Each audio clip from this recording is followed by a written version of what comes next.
Welcome to PA Centered, a podcast designed to help listeners be a part of the solution to end sexual harassment, abuse, and assault. Each episode, we will take on a topic or current event to help spark conversation and break down barriers to building communities free from sexual violence.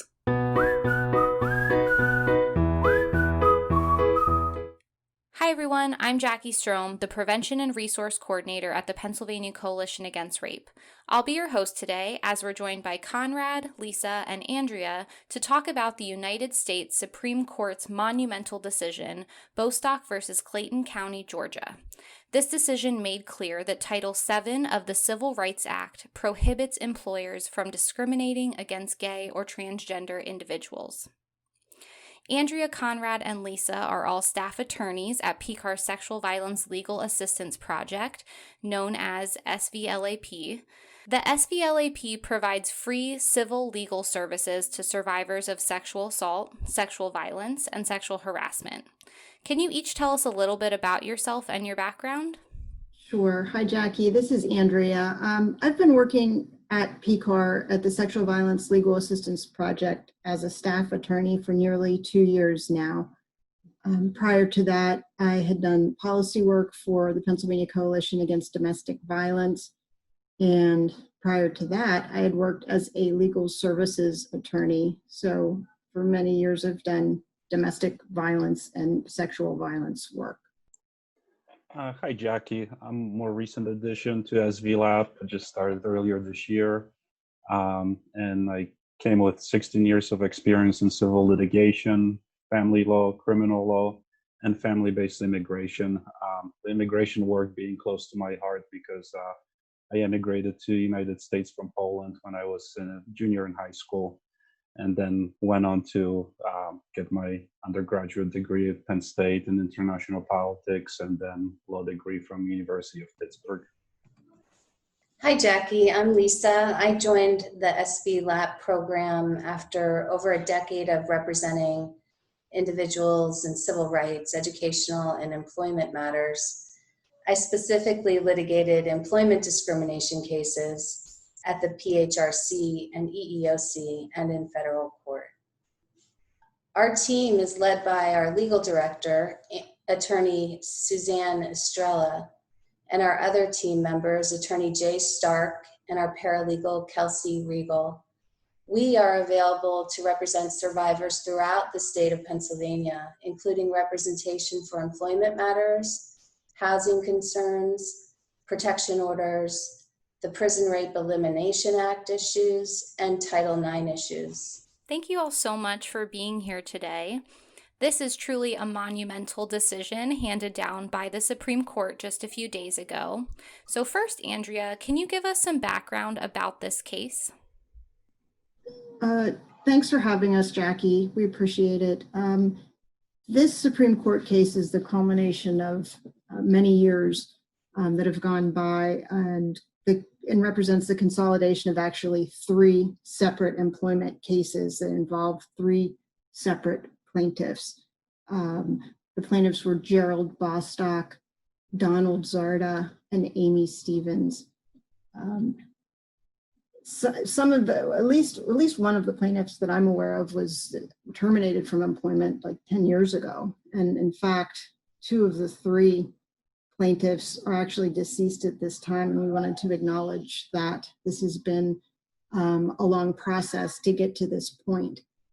But I'm going to start off by telling you a little bit about one of the plaintiffs named Gerald Bostock.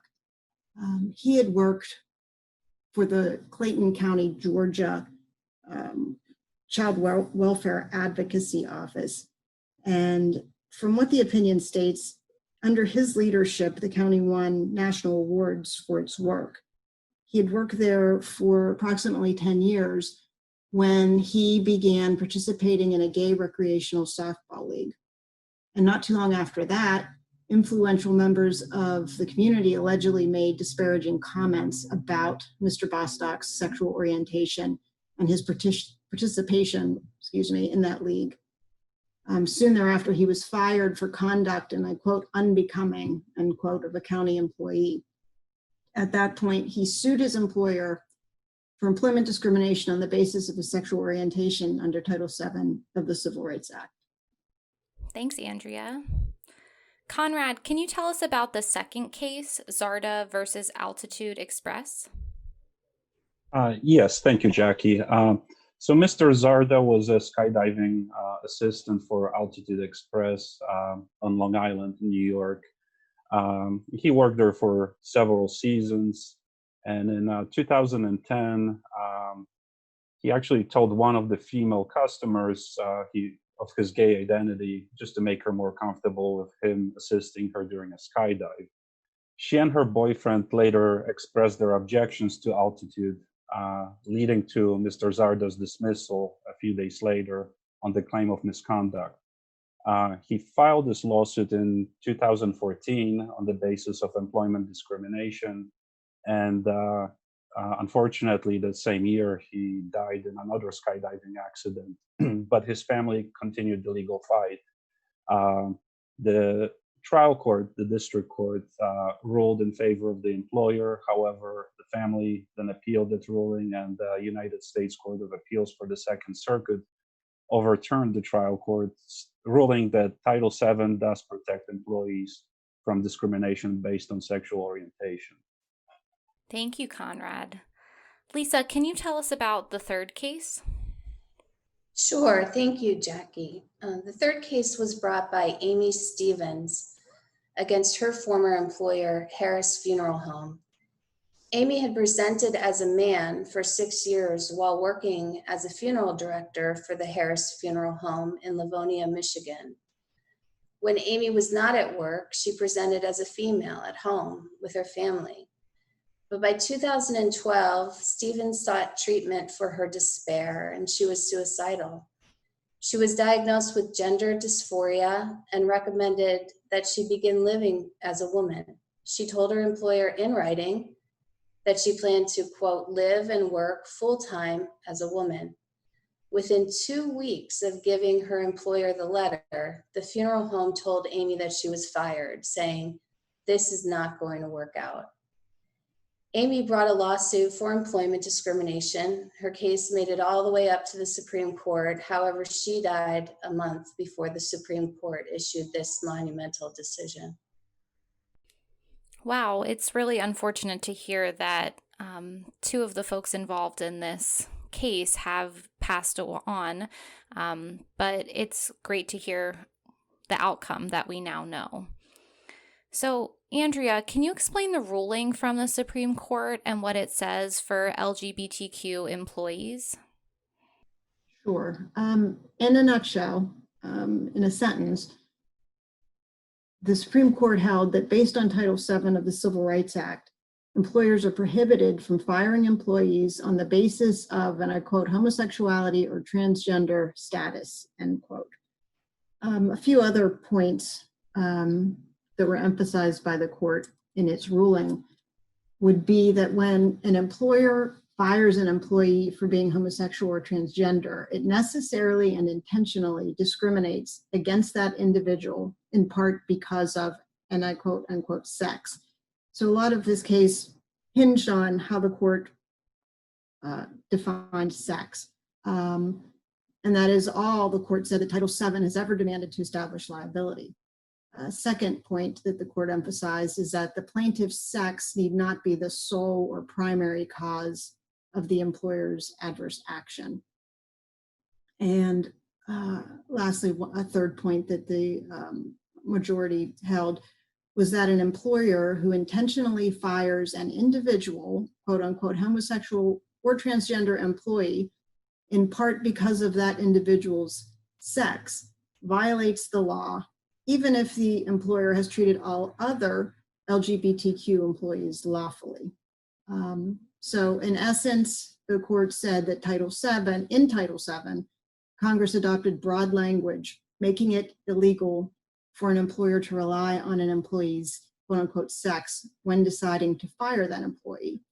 And therefore, an employer who fires an individual merely for being gay or transgender defies the law because the person was fired on the basis of sex.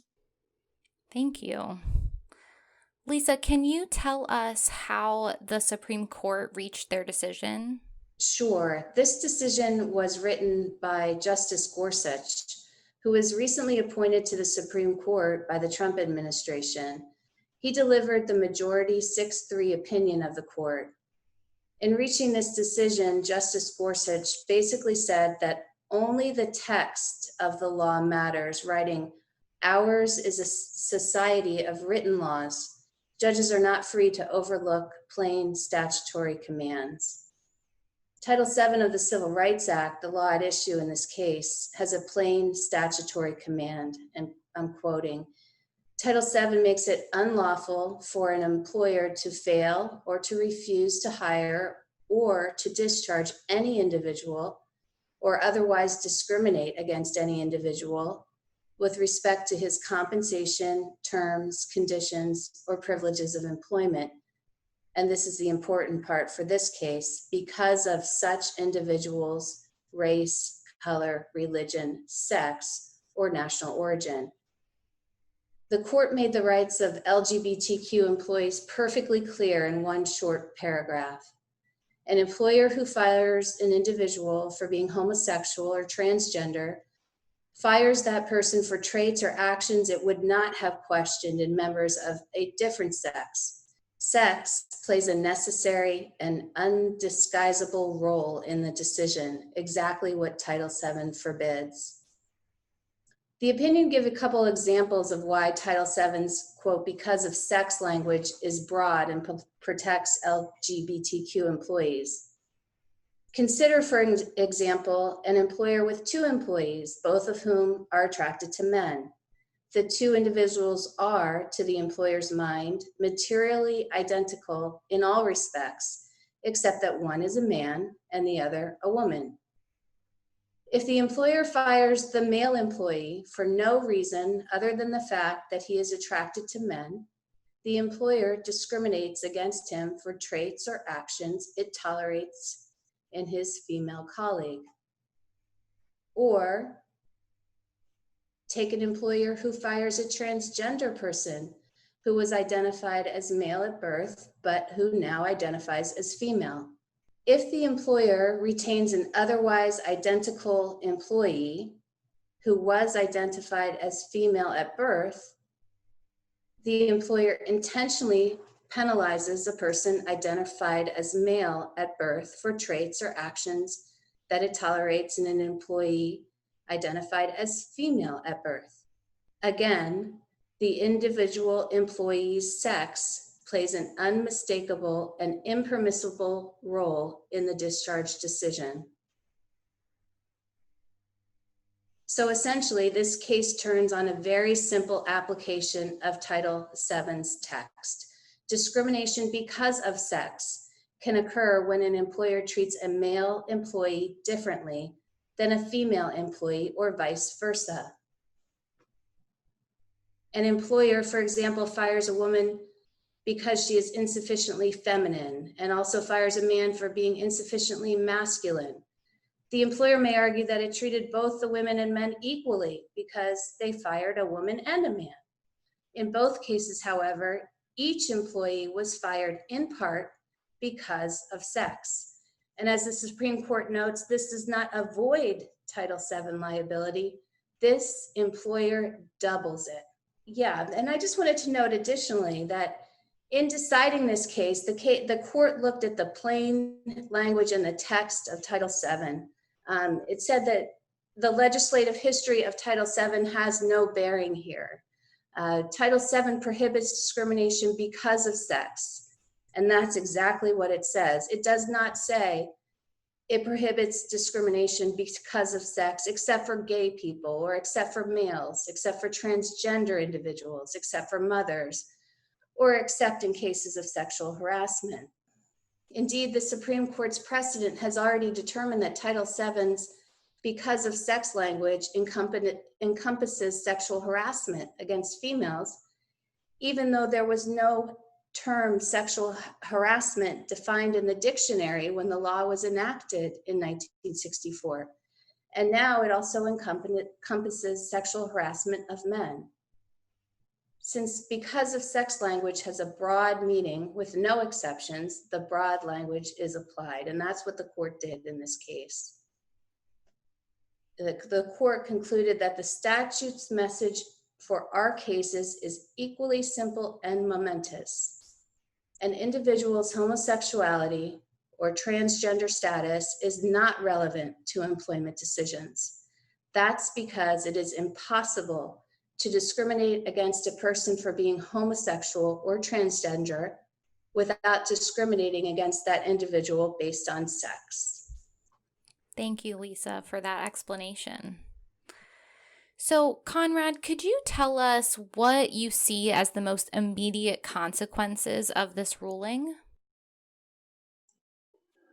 Sure. The most obvious one is an increase in employment discrimination claims related to sexual orientation and gender identity being filed following this ruling. And on the other hand, I'm sure that the ruling will set off years, if not decades, of legal challenges to its application. For as one example that immediately comes to mind would be religious and other institutions that have a completely different definition or interpretation of sex or sexuality.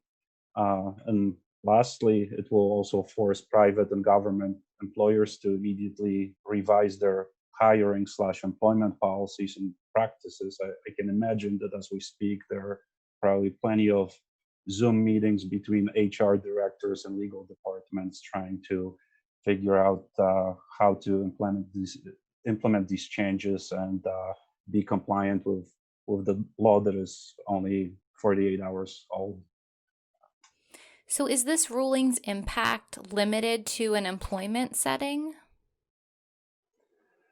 Well, the majority, Justice Gorsuch in this case, made it very clear that the ruling is limited to Title VII. However, as Justice Alito observed in his dissenting opinion, there's over 100 federal statutes that prohibit discrimination because of sex. So since the ruling recognizes the expansiveness of the meaning, quote, because of sex, unquote, it will be just very difficult for the courts to interpret other statutes and regulations to have a more narrow meaning. Let's keep in mind that this is now the law of the land. It's a Supreme Court decision. Consequently, it will affect everything from federal statutes and regulations to state statutes, all the way to local ordinances. So from Title IX interpretation of who cannot be discriminated based on sex on federally funded college campuses to bathrooms and locker rooms, sports, housing, military, law enforcement, employment by religious organizations, and healthcare benefits, to just mention a few. In other words, this is just going to be a ripple effect throughout the whole country, throughout municipalities, states. And just to be fair, I'm sure a lot of states and employers that already have policies that are consistent with this decision. So we cannot assume that basically everyone is behind and didn't provide its employees with these protections or rights. And also, I think that, speaking of the ripple effect, I don't think it will be just contained within the borders of the United States. So for example, in terms of foreign policy and human rights efforts, it is difficult to demand that other countries recognize or respect the rights of their LGBTQ communities when you fail to do so back home. So this ruling should definitely boost those efforts and set an example for other countries, while also, unfortunately, getting us up to speed with those countries that are years ahead of us on this particular issue. Great. Thank you so much, Andrea, Conrad, and Lisa, for joining us today to talk about the U.S. Supreme Court's decision. Unfortunately, we are out of time, but I want to thank everyone for listening to this episode of PA Centered. And to find more resources about sex discrimination, including sexual harassment and discrimination against LGBTQ individuals, you can visit PCAR's website at pcar.org or contact our legal department. So thanks again, Conrad, Lisa, and Andrea, for being here with us today. Thank you very much. Thank you for having us, Jackie. Thanks for having us, Jackie. Thanks. And I want to remind our listeners to stay tuned for another episode coming out soon about how this decision will have implications for LGBTQ survivors around advocacy. So be sure to subscribe and stay on the lookout for that episode coming to you soon. Thanks, everyone.